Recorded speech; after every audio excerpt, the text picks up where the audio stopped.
to the class of data warehousing. In this class, we are going to discuss about data warehouse schema. This is the first lecture about data warehouse schema. So before starting, I want to describe what is schema. Schema is basically the description of the database. So whenever we are talking about any kind of database, then schema is the must for describing that. It is basically provide us the information about what data we have stored in that database and what are the data types and what are the different activities or important things we should know about the data we are stored in that particular database. So as per now we have discussed, we have an idea that what is data warehouse. In data warehouse also we are going to store multiple data.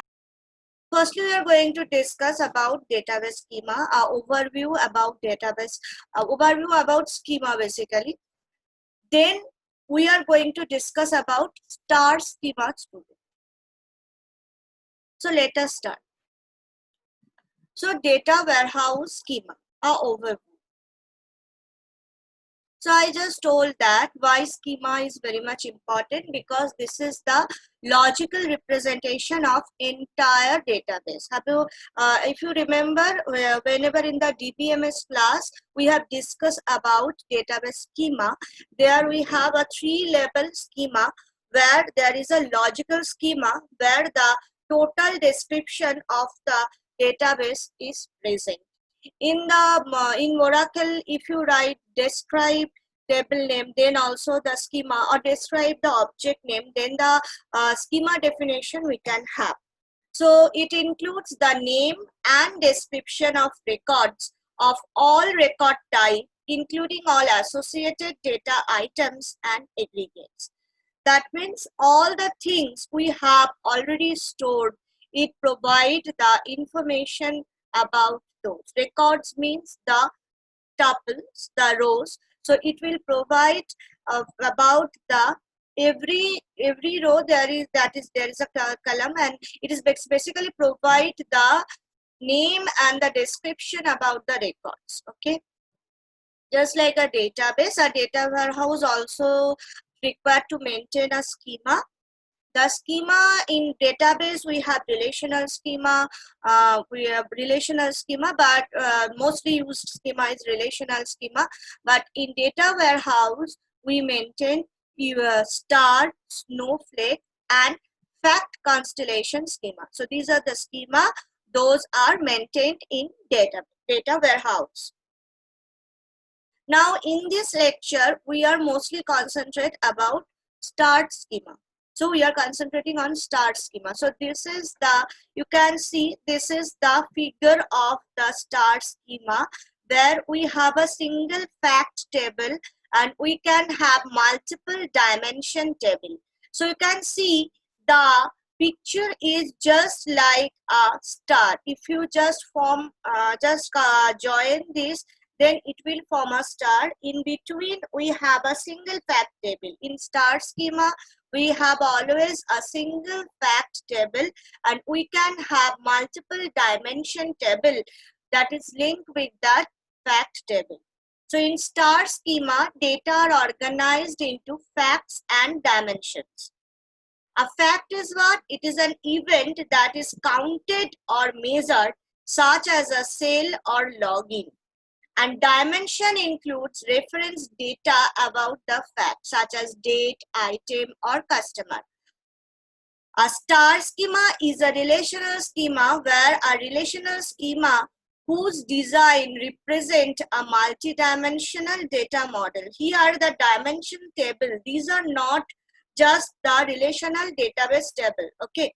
So the multi-dimensional tables are, these are the relational tables, those are present, and dimensions are basically the relational tables, and the fact we can extract from those relational tables, those are going to be stored in the fact table. We are going to see further example for that. So it is known as star schema. Why? Because the entity relationship diagram of this schema simulate a star with points diverge from a central table. You can see here from the central table we have different points which is diverge from the central table.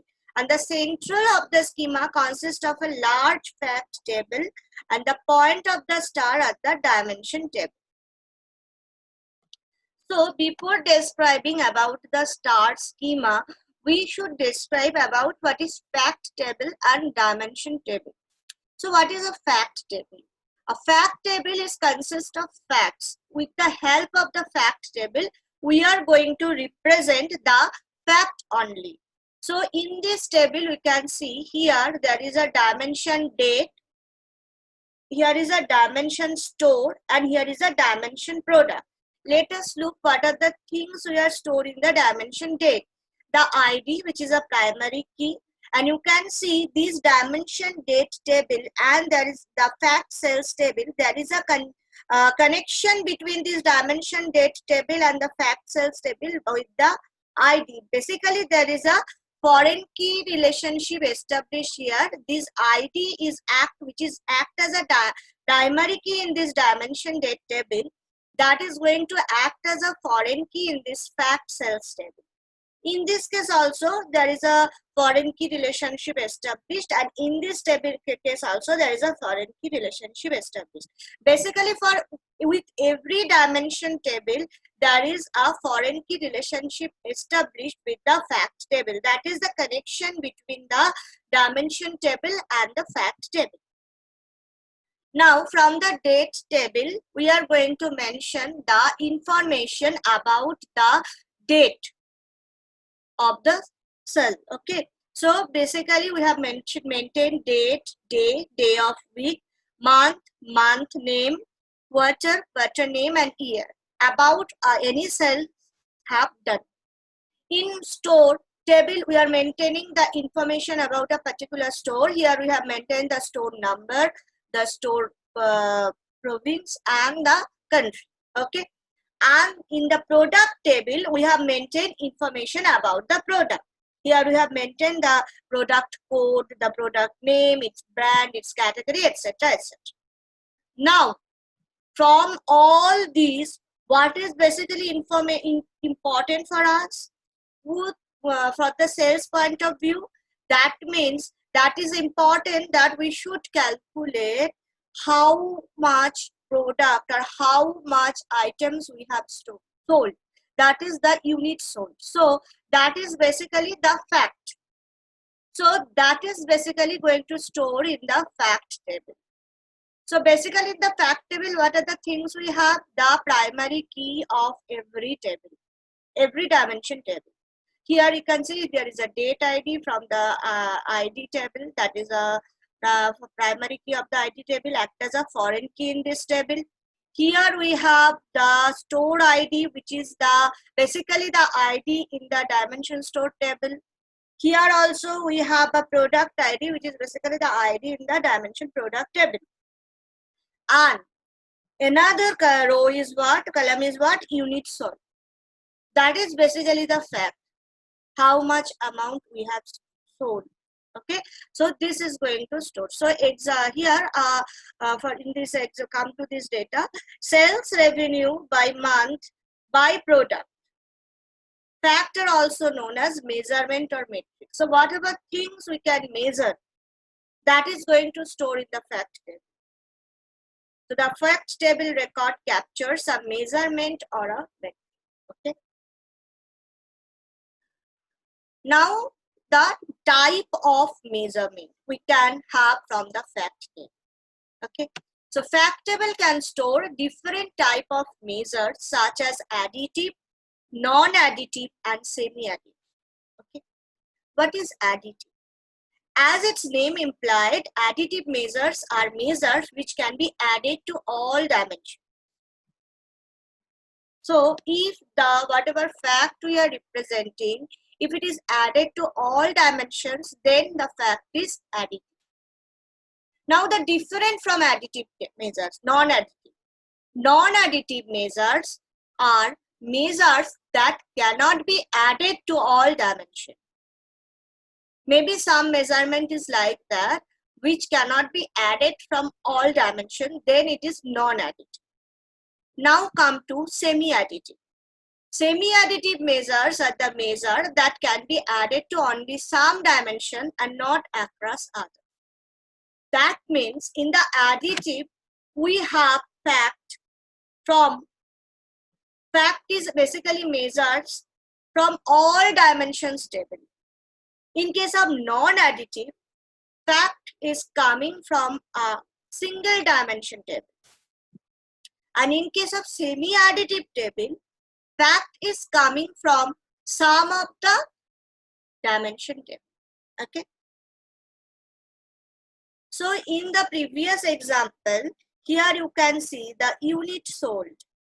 That is basically the product, whatever we have sold. So that is coming from only the product dimension. So this is basically a non-additive type. Now the types of fact table. It can be transactional, it can be periodic snapshots, it can be accumulating snapshots. Transactionals means what? Whenever in the fact table, the row, that means the tuples of the fact table are going to represent, each and every row is going to represent a particular transaction. So whenever a transaction taken place, there is an update in the fact table. So the transactional fact table is the most basic one, that each grain, in case of database, data warehouse, basically, these are for every row, it is called grain. Okay, so just remember, whenever we are talking about each grain, that means we are talking about every record. Okay, so each grain associated with it indicated as one row per line in a transaction. For example, every line item appears on an invoice. That is basically on fact. In invoice, whatever we have, in that we have the product item, we have the unit sold of that particular product, and we have the rupees that we have earned from that particular product. So every line appears on an invoice. That is basically an example of transactional fact. Because, and whenever a transaction happens in a store, then the invoice is generated. So the transaction fact table stores data of the most detailed level. Therefore, it has a high number of dimensions associated with. Okay, that is the most commonly used fact table, and that in that case, basically for online, basically for any kind of shopping or any kind of analysis, it is very much important for every detailed information must be stored. And for transactional fact table, these are going to be done. So this is very large, okay, because very dimensions are this is high number of dimensions are associated with that. Okay, so every relative information, every possible relative information is associated with that. So the size is very large. Now we are coming about a different type of fact table, that is periodic snapshot. This is not associated with every transaction. Periodically, a snapshot fact table stores the data that it is just like a periodical maintenance kind of. So periodically the data is collected and it is going to store. So the source data of periodic snapshot fact table is data from a transaction fact table, where you choose a period to get the output. In transaction fact table, we have an elaborate output. So whatever transaction have taken place in a particular store, all informations are there. Now suppose we don't require all information, we require information from suppose 1st June to 15th June for this amount of time. Maybe some sales or maybe some kind of ceremony is going on, suppose some kind of sale is going on. So this is going to be analyze how much how much gain they have earned from that investment. So from 1st June to 15th June, for this period, from the transactional fact table, the data is going to be taken. Okay, and then it is becomes what, a periodic snapshot of that transactional fact table.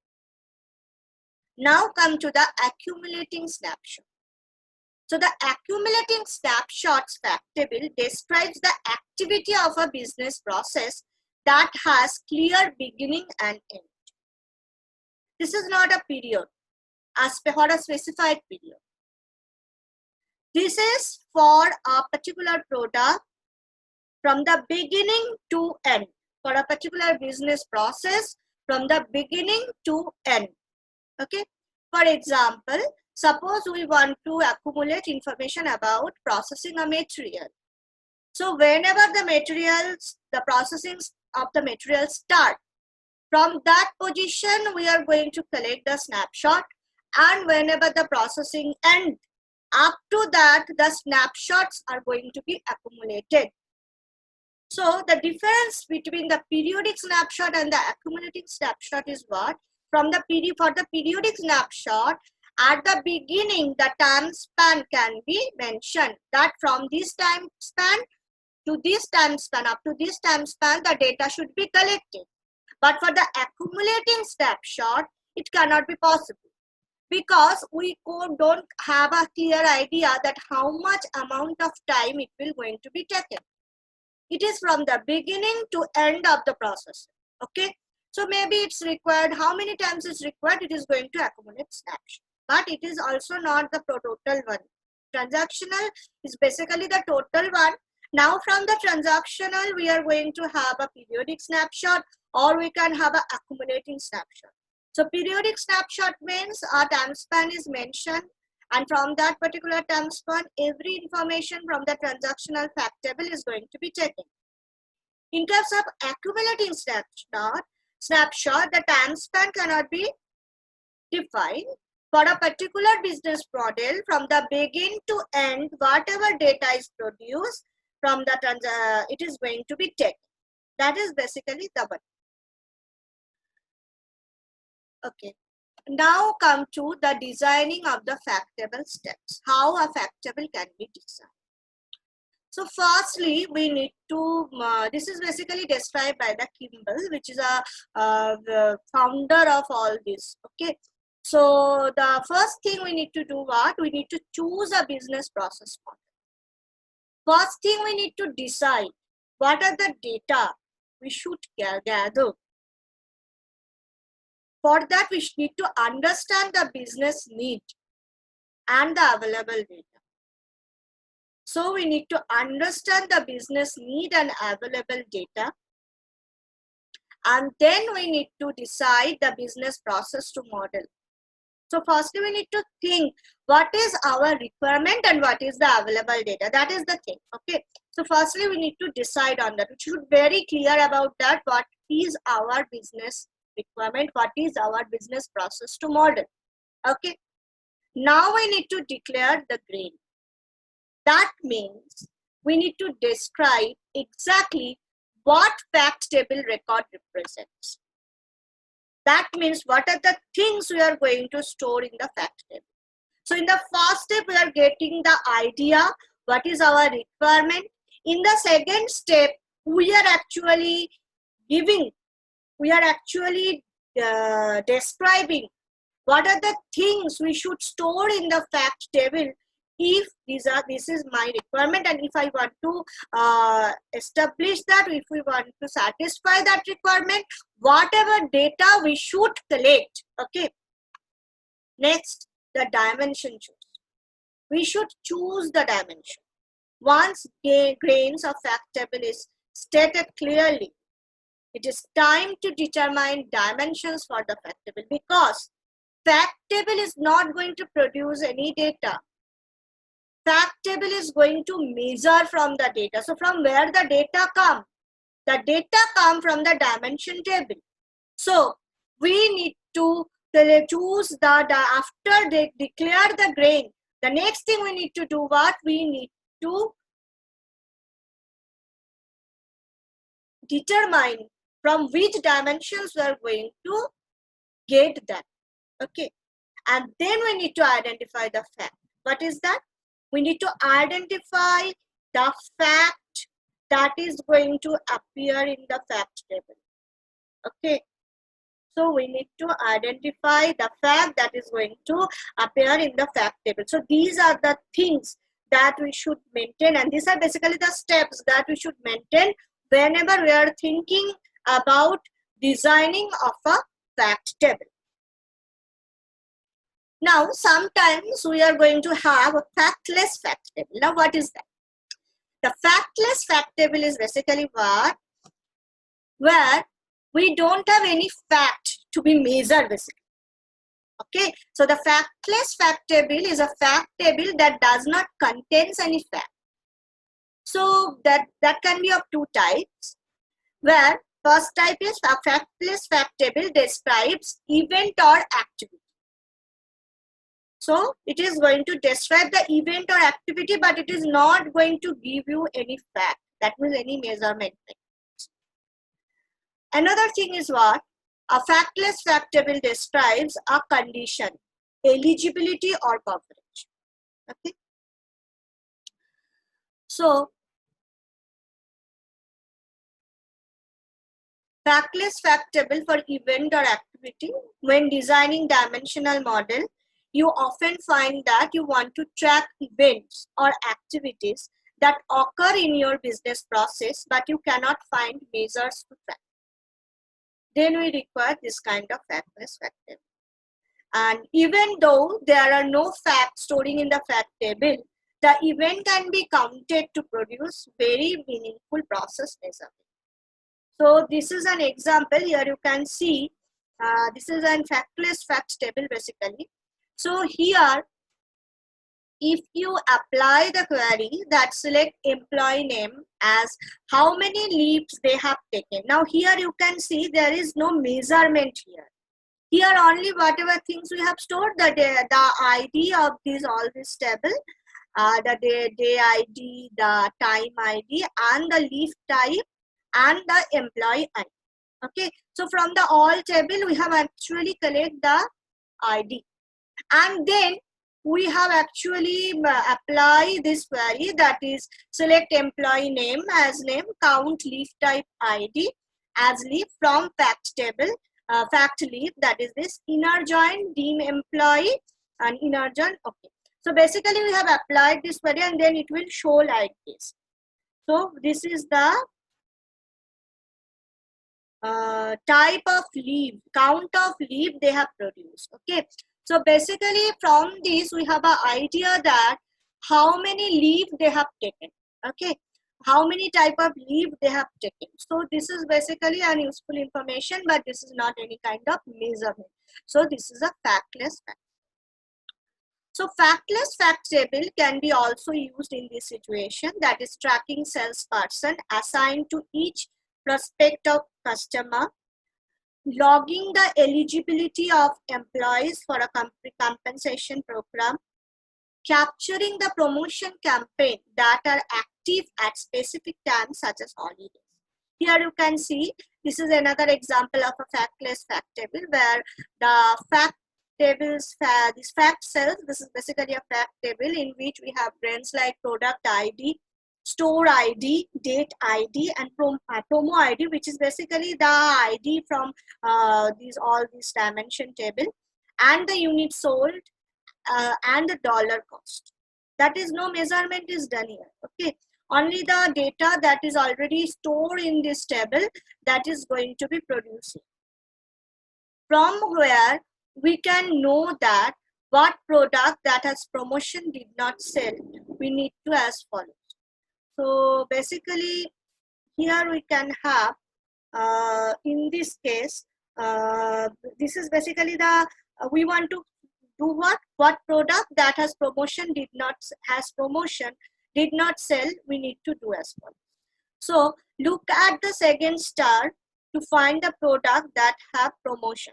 So here we have, from this we can have all the products that have promotion. Okay, and look at the first star to find out product that have a promotion that's sold, because here we have the promotion ID and here we have the unit sold and dollar cost. Okay, so if we make a difference between these two, then we can easily find that what are the product that is promote but without sell. We can easily find that. Okay, so basically from these we are actually have the details about the sell we have made, the organization have been, and from this we basically have here that this is basically the factless fact table. There we have no fact, only the things which are collected, and here we have some fact, that is the unit sold and dollar cost. If we make a difference between these two tables, then what we have, all the promotion ID that have promoted, that the product that have promoted but not even sell. So that is basically by this factless fact table we can do. Okay. Okay, so this is actually all about the fact table, regarding fact table. Now we are going to discuss about the dimension table. So dimension table is basically provide us the actual data. In data warehousing, a dimension table is one of the companion tables to a fact table in the star schema. So this is basically very much different from the fact table, and it contains the measures that contains measures or business fact. A dimension table contains basically the information, the textual descriptor of the business. Okay, so here basically we have all the information in dimension table. In here all the information that we have, we are going to store that. So the query constraining grouping, so these are the the field of dimension tables are designed to satisfy these two important requirements. What are those? Query constraining or grouping or filtering, and report labeling. These are the two main things. Now, surrogate keys in dimension tables. What is those? So, surrogate keys are key generated and managed inside the data warehouse rather than keys extracted from data source system. You can see basically dimension tables are what? Dimension tables are collecting from the relational database mostly. So, from the data source, the dimensions tables are going to be collected. Now, in sometimes we require to create some keys which are not collected from the data source, so which is created by the data warehouse itself. So that is basically the surrogate keys. So what is the advantage for joining? If we want to perform some joining operation, then we require join processing between dimension tables and fact tables in much more efficient by using single field surrogate key. Integration purpose, that is in term of data acquisition, the surrogate key allow integrating data from multiple data sources even if they lack consistent source keys, and it manage the version of data. So it keep track of changes in dimension field values in the dimension table. So now we are going to discuss about the characteristic of star schema. Okay, so we have already discussed many things about star schema. In star schema, we have basically the fact table and dimension table. And the main thing is what? We have only a single fact table. We can have a single fact table which is associated with multiple dimension table. Now, the dimension table must be denormalized. So it creates a denormalized database that can quickly provide quick response. In star schema, we are not going to allow any kind of normalization. So a star schema database is basically a denormalized database. So it provides a flexible design that can be changed easily or added to throughout the development cycle and as the database grows. We can add extra dimension and anytime. Okay. It provides a parallel in design to how end users typically think of and use the data. Okay, and it reduces the complexity of metadata for both developers and end users. Basically, this is a very simple and very useful representation. Okay, very much easily understandable. So these are the advantage. The query performance is very good because there is no kind of normalization is done here. All the information is coming from a single table. No kind of joining is required. No such kind of joining is required. So the query performance is very good. Load performance and administration. Here everything is very much controlled, and for every dimension, for every aspect of data, there can be a dimension table. So load balancing is done very good, and the administration control is come from the central point. So it is work is a very efficient manner.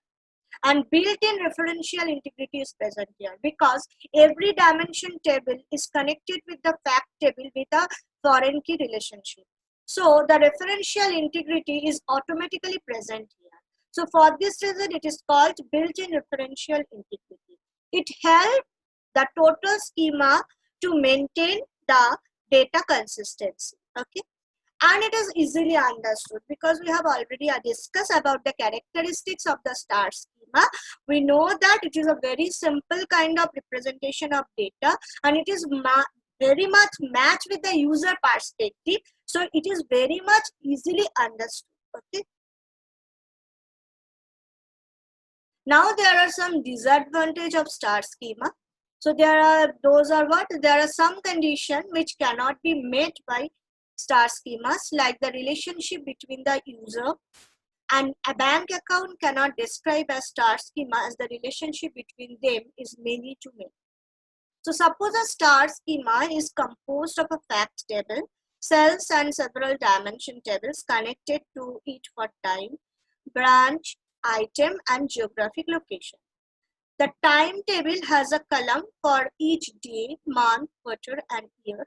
And the item table has column for each item key, item name, brand type, supplier, and the brand.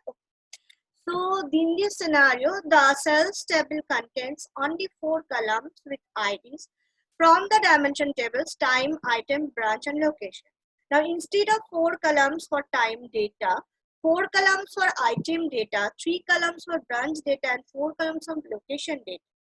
So thus the size of the fact table is significantly reduced if you denormalize the table, if you normalize the table. But in case of star schema, the normalization is not allowed.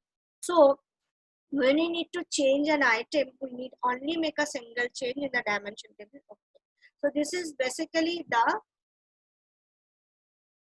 problem. Now here you can see this is an example. Here you can see these are the this is basically an example of a star schema. That is a sales fact table is here. You can see from each and every table we have a connectivity.